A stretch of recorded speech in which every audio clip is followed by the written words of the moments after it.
Welcome to the Private Practice with Soul podcast. My name is Dr. Brooklyn Storme, and I help private practice owners align their business back with their soul's calling, with their big vision and with their soul's purpose. Unlike other private practice coaches, I've traveled the world in search of spiritual resources, spiritual tools, education and information so that you can have the transformation that your soul desires and needs so that you can up-level your business. How much fun is this? I love it so much.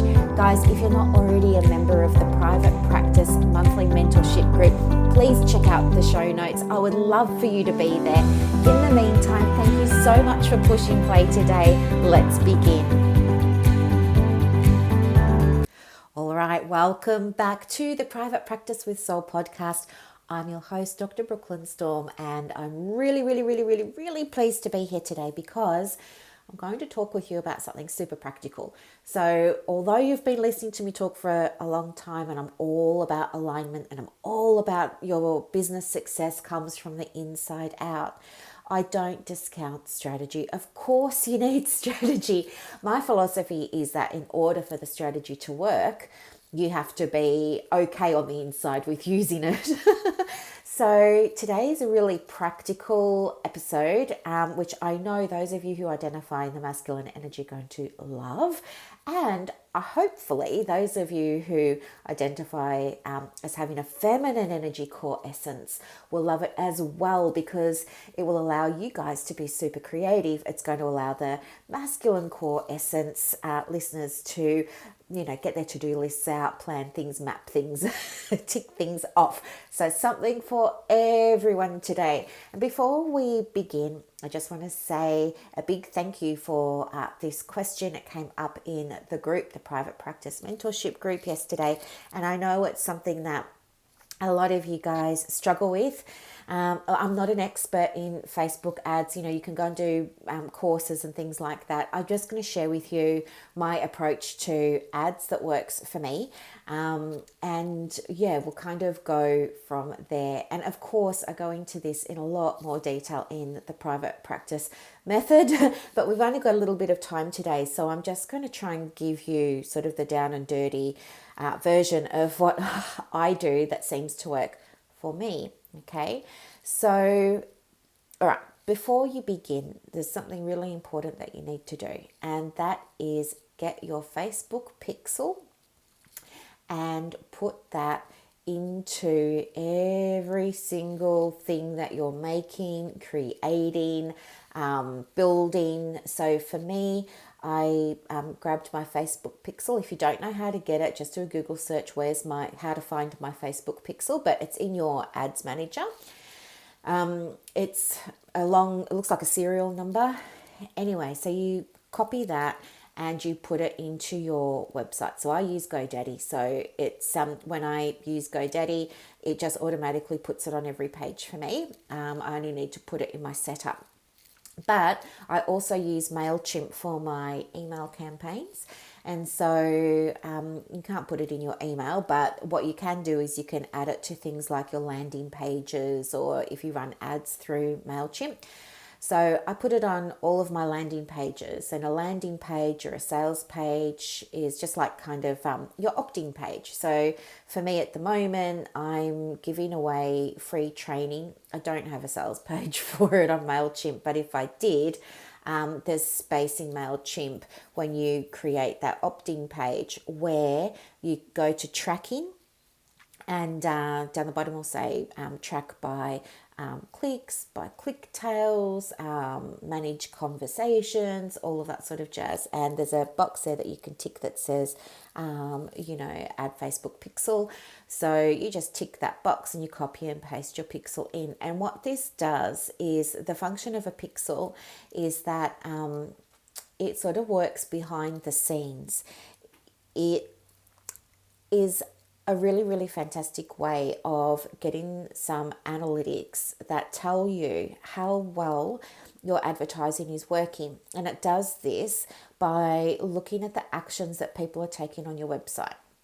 So you can use this pixel to make sure that your ads are getting shown to the right people. And that's what makes it super, super, super, super valuable. So if you haven't set up your pixel yet, and you would like some help with that, of course, come into the group and I will help you with it.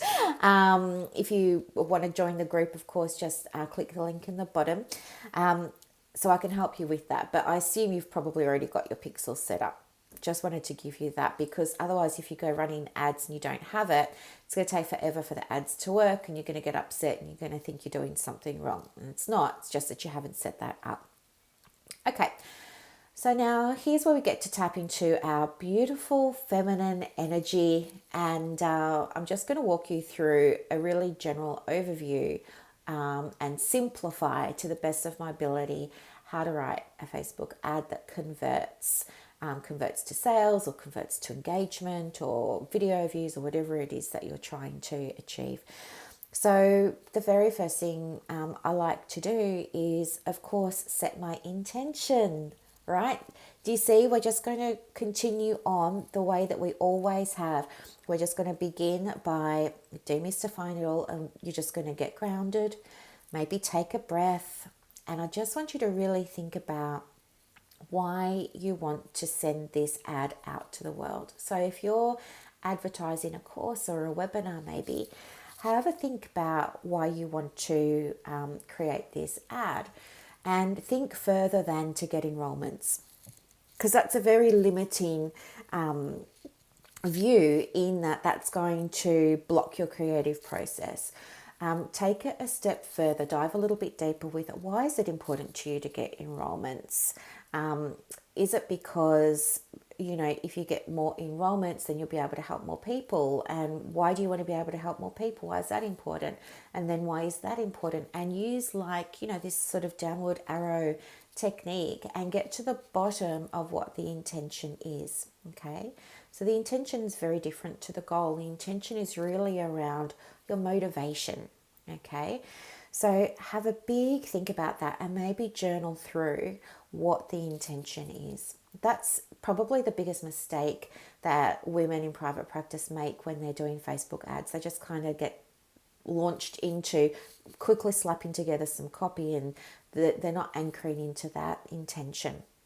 You know that in order to manifest what you want into your reality, it begins with a very clear intention. And Wayne Dyer has written amazing books that you can read more about the power of intention if you're interested in that. The other thing that is a personal thing that I do tell my group about, but I haven't shared with you guys yet, is that it's really important to choose a feeling. And when I say choose a feeling or an emotion, for me, I like to think about how I want the person on the other end to feel as a result of something that I'm doing. So, for example, this week I received a couple of testimonials about the free private practice training that I'm running at the moment. And, I always tell people who give me feedback or who give me a testimonial that it's optional, right? They can either choose to be identified or not. They can give me a photo or not. They can give me their name or not. And I never, ever, ever, ever pressure them.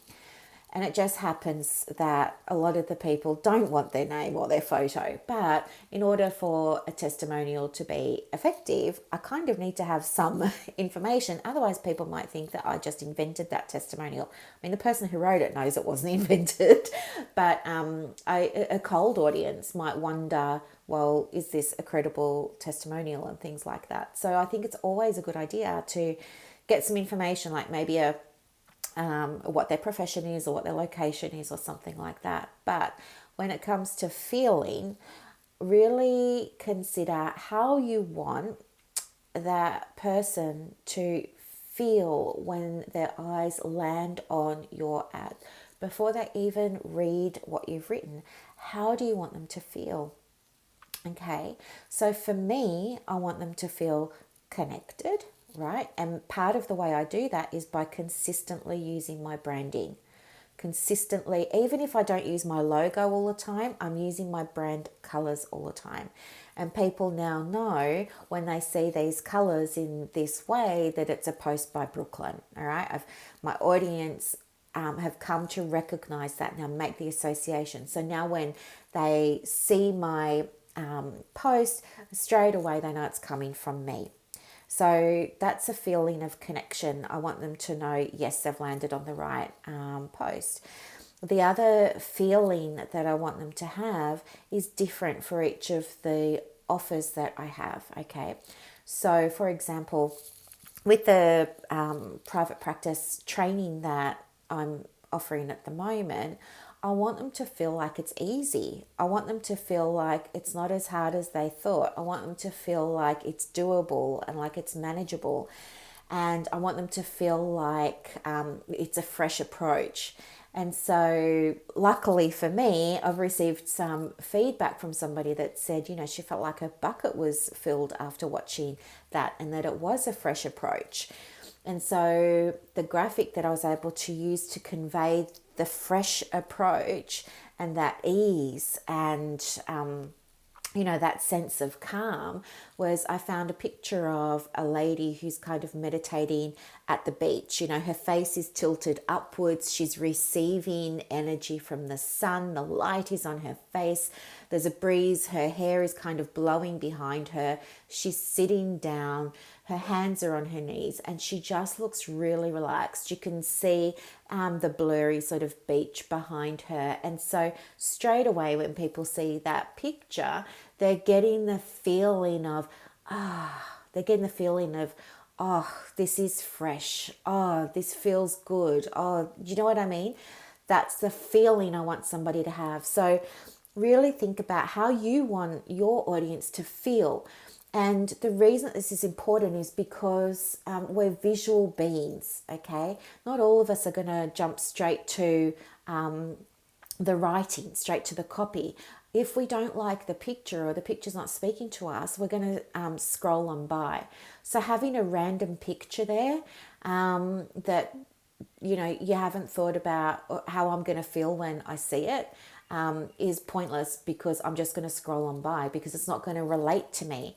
If it's just a picture of a coffee cup and a keyboard, I'm scrolling past because it means nothing to me. I just feel like you're going to be pushing some kind of, I don't know, planner or commerce thing, and I'm not interested in that. But if you had a picture of somebody looking relaxed and there was a headline, something to do with business, I'll be clicking on that in a heartbeat because that's how I want to feel in my business. And I think maybe you've got something that can help me feel that way.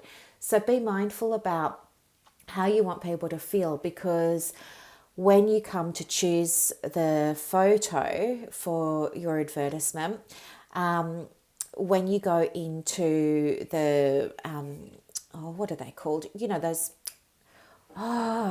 is it free stock places? Unsplash, Pixabay, Pexels. When you go into all of those free stock photos, instead of just typing in something that's related to your offer, like stress, if you type in stress, you're going to get pictures of people rubbing their temples, which who wants to look at that? But if you type in the feeling, right, of the outcome, so if your program is to teach people how to de-stress, think about words that are synonymous with de-stressing. Maybe it's feeling calm, maybe it's feeling peaceful, maybe it's feeling at ease or easy or confident or something like that. Type those words into those stock photo sites and see what comes up and see if there's anything there that really resonates with how somebody's going to feel after they've completed your program, not before. Okay. It's just a little psychological tool. It's a little psychological trick, but it's very, very, very, very effective. The next thing, just kind of moving on because I'm conscious of time here. The next thing too is to think about your copy. So your copy just means your content or what you're going to write. Now, on a Facebook ad, you get, I think it's at the moment, I think it's about 800 characters or 800 words. So really think about what you want to be conveying here. And there's a few simple formulas that you can use, but essentially you want to be, I guess, identifying what the pain points are. You want to be agitating the pain points. What's going to happen if you don't do something about this, or what's going to happen if things continue in this way. That's what I mean by agitating the pain points. The opposite of pain is you can you can write your copy in the direction of pleasure. So people are motivated usually either away from pain or towards pleasure. So your copy needs to marry up with one of those, whichever you're going to use. And then you want to relate it back to you. So why should I, as a reader, trust you to help guide me through this difficult situation I'm in at the moment? So you want to be relatable here, and you want to say something about your experience with this issue, but not just leave it there. Talk about how you overcame it. I was lost in private practice as well, and I made so many mistakes too, and it did cause me a lot of anxiety and a lot of stress, and it cost me a lot of money. I've been there, but here's how I overcame it, ... right? And now this is why I help ... and I believe that I can help you too, because ... right? And here's what you're going to get ... and you write down all the things that they're going to get. This is the other thing to remember. Your webinar, your PDF, your course, whatever it is, that is not your offer. Nobody's enrolling in a webinar. Nobody's staying awake at 3 a.m. in the morning saying, gee, I wish Brooklyn would put together a webinar on something. Actually, I don't know, maybe they are. No, that's not true. Nobody's sitting there at 3 a.m. in the morning stressed about work the next day thinking, geez, I wish Brooklyn would hurry up and put together a PDF on this, or no. People are in bed at 3 a.m. going, oh my God, I wish there was oh my gosh, I wish there was a solution to this. Oh my gosh, I wish this would go away. Oh my gosh, this is a headache. What am I going to do? Your offer is the transformation, not your course, not your webinar, not your PDF, not your product, not your journal. Your offer is the outcome. So get clear on that as well, okay? So talk about your offer as the outcome. I can help you think about how that client is feeling now and how they're going to feel after they do your program, right?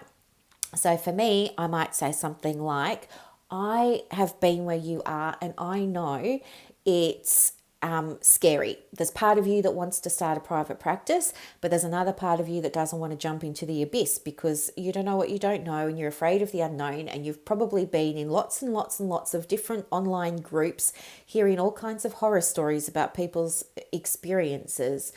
And so you're hesitating, you're on the edge, right? So I'd want to start with something like that. And then I want to say, I can help you set this program up with ease, grace, and flow in under 90 days. We are going to take this from idea to real life practice. I'm going to stand with you shoulder to shoulder every step of the way. You're going to have sessions with me. You're going to have access to me in between those sessions.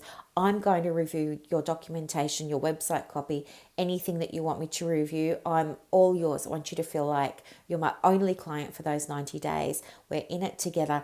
And at the end, you're going to leave with your very own branded, marketed, referral attracting private practice that's going to, provide you with more time with your family, less stress about the money, and, XYZ.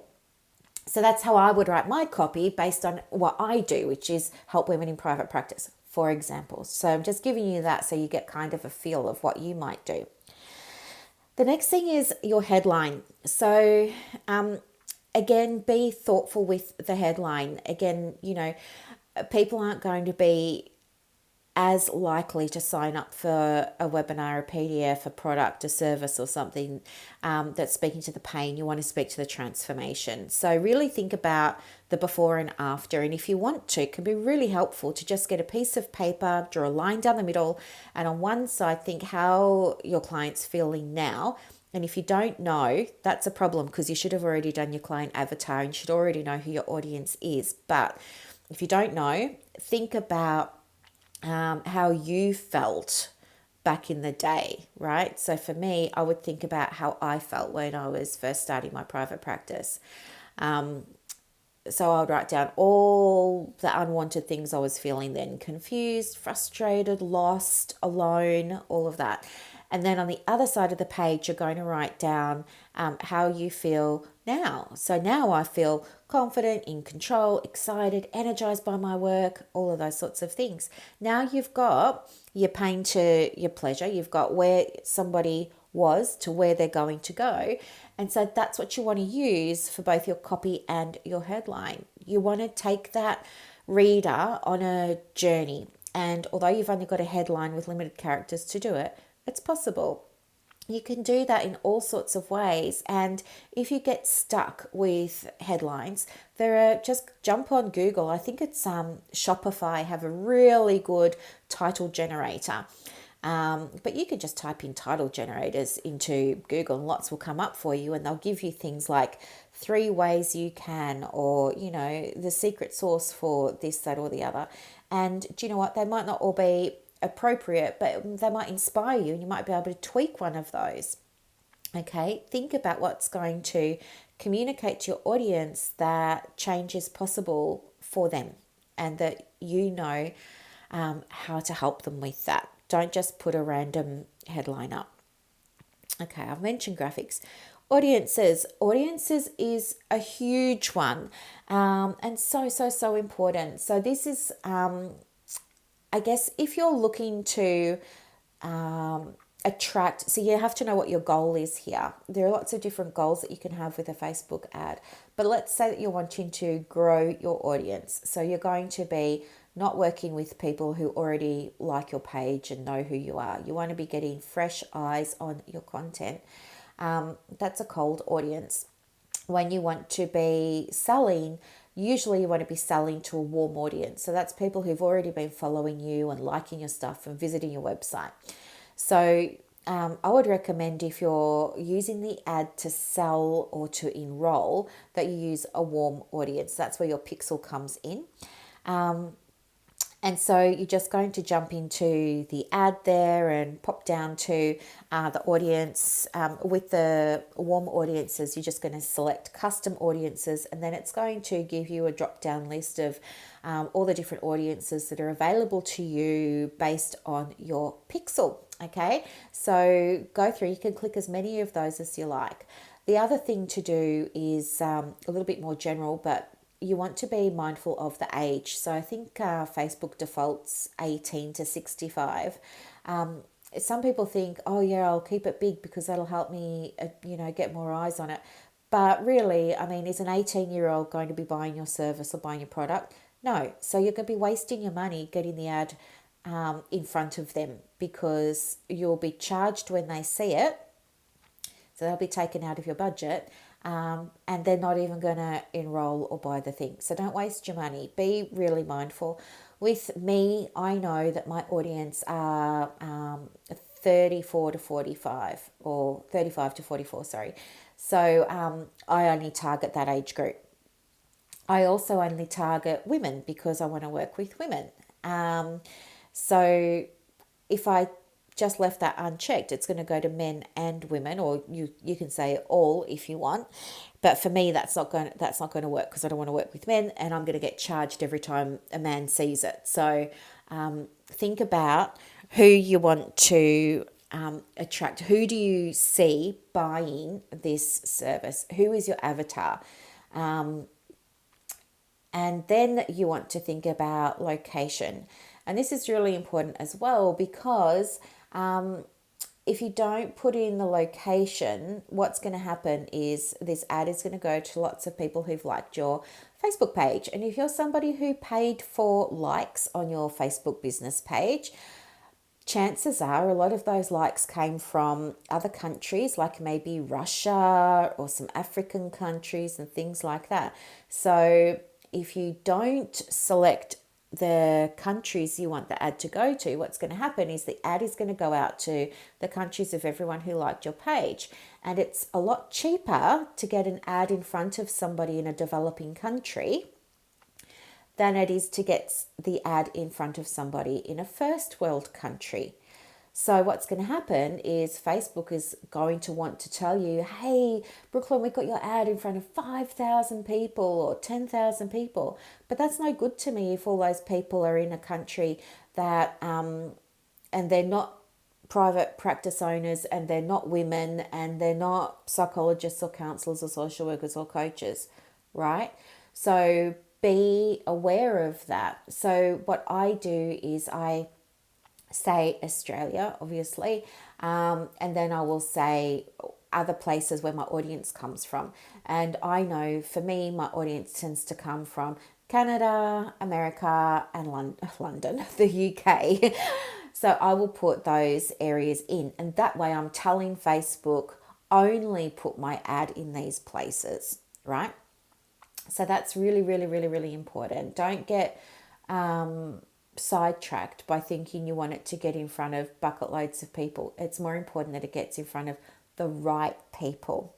You can take this even further by choosing your audience in terms of their behaviors, their interests, their education, just by clicking on the link below the audiences. So what I like to do is add something in here around psychology, mental health, social work, counseling, coaching, health and wellness.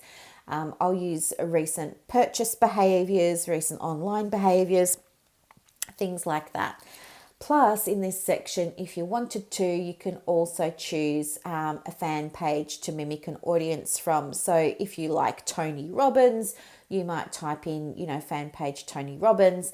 And then what will happen is your ad will go to all the people who've liked the Tony Robbins page, or a bunch of those people who've liked the Tony Robbins page, if they are based in those countries you nominated, if they are the gender you nominated, if they are the age that you nominated. See where I'm going with this? Right. Oh, I need a breath. Actually, no, I need coffee. Okay, what's next? Placement. Okay, so you get to choose where you want the ad to go. So there's different theories around placement. So some people, really strongly advocate that you choose automatic placement. But if you just click on, custom, so if you do that, what will happen is you will see all of the places where your ad can go. And it's eye-opening.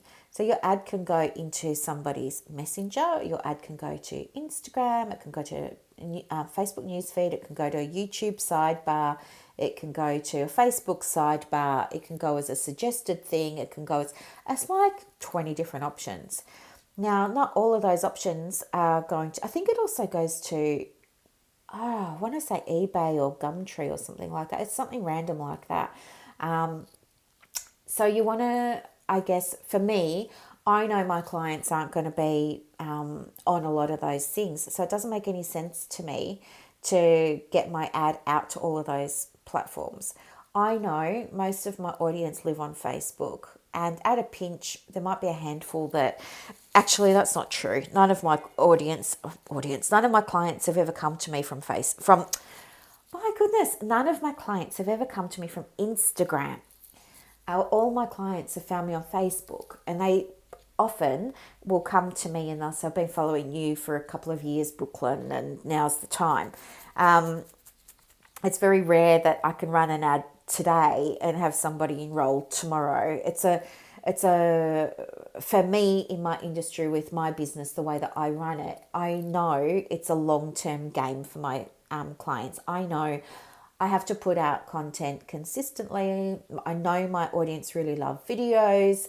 I know that once they land on a video or an article I've written or something like that, then they get curious and they want to scroll back, and they'll go catching up on all my older videos and all my older posts, and then they'll start following me, and then they'll eventually message me, and then they'll be like, are you coaching? Do you coach? I'm like, yes, I do. And it so kind of goes like that. But I'm saying that because it would not make any sense for me to throw money at having my ad put on YouTube because I don't get any clients off YouTube. Of course, the argument could be made that I'm not getting any clients off YouTube because I'm not advertised on there, but this is what works for me. So I think it's worthwhile for you to click that drop down menu and choose where you want to spend your money, okay? And go where you think you're going to get the best bang for your buck. Now, a really cool thing that you can do on Facebook that you are going to love is A/B testing, or it's also called split testing. Now, the reason that I love this is because it really helps you improve your ad. So when you're running your ad, if you've only got a small audience, small being say less than 1,000 people, you only want to be running your ads for like $2, maybe $3 a day, right? Don't invest bucket loads of money because you need time for Facebook to see who's looking at the ad, who it's resonating with, build out your audience and things like that when you're just starting. So an A/B test is where you have your ad, right? You've written out your headline, you've got your intention, you've written out your copy, you're really happy with that, you've got your photo, you've got a good call to action, whether that's learn more, sign up, book now, whatever it is, you've got your call to action there, you've got your website on the ad as well. What you're going to do is you're going to duplicate that ad, right? Keep it exactly the same, except you're going to change just one thing. That's all, just one thing. Maybe you might choose a different heading, right? But keep everything else exactly the same. Or maybe you might just choose a different background photo, but keep everything else the same.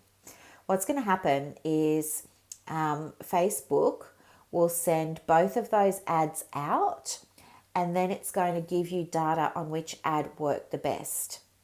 You'll be able to turn off the ad that's not doing so well, keep the ad that is, and then you're going to duplicate that ad and change just one thing. Run that for another week or two. See which ad is performing the best. Get rid of the one that's underperforming. Keep the one that's doing really well. Duplicate that. Change just one thing, right? Now that one thing might be your headline. It might be the graphic. It might be, it might all be exactly the same, but on one you say learn more and on the other you say book now. And then let's say the book now one doesn't do too well, but learn more does. So then you're going to get rid of book now and you're going to keep learn more, and you're going to have sign up or, message, right? And you're going to see which one of those works. Now, here's the thing. This takes time. You're not going to be able to run the ad for 1 or 2 days and say, oh, it's not working. Facebook needs a week or two of you running this. So leave it alone. Just watch it. It's just an experiment. Stand back, step away from the laptop, right? Honestly, if you get in there and you start mucking around, it's not enough time for Facebook to be able to figure out what's working with your audience and what's not. And we don't want to interfere with that process. So choose whether you're going to let it go for 7 days or 10 days. I do 10. Just do 10 days and then evaluate. Okay, and just do that process that I said. Just keep what's working, discard what's not, change one thing again. This is a process that's going to take you a few months to do, which sounds scary because you probably want results now. But once you've done this, it's going to help set you up for success with future ads as well, because you'll get to know what works really well for your clients. You'll get to know whether your audience responds best to what particular call to action, what type of graphic do they like, how do they like their content written, what kind of headlines appeal to them. So it's going to become easier and easier and easier for you to be able to more quickly write publish, and convert, okay? But when you're first starting, it's not quick. So I just want to be clear. So don't put lots and lots of money into it just yet. You're still figuring it out. Facebook needs time to figure it out. So just put a few dollars, maybe $2 or $3 a day, 10 days, tweak it, $2 or $3 a day, 10 days, tweak it. And you want to do this until you're happy with the sort of results you're getting, and then throw $100 or $500 or $1,000 at it, and you're just going to go boom, and you're going to start to get much bigger results, okay? But the groundwork needs to be done first. So, of course, this is only how I do it, and this is just the tip of the iceberg. As I said, we'll go into it next year in a lot more detail for a whole month in the private practice method. And if you're wanting some support with your own Facebook ads before then, you're more than welcome to come into the private practice monthly mentorship group, and I'll be happy to help you there as well. I hope that you all have a really, really, really, really, really happy Saturday. Thank you so much for your company. Don't hesitate to reach out if there's something I can do to support you. Remember your intention with marketing, and remember to anchor into that feeling as your North Star. Bye, guys.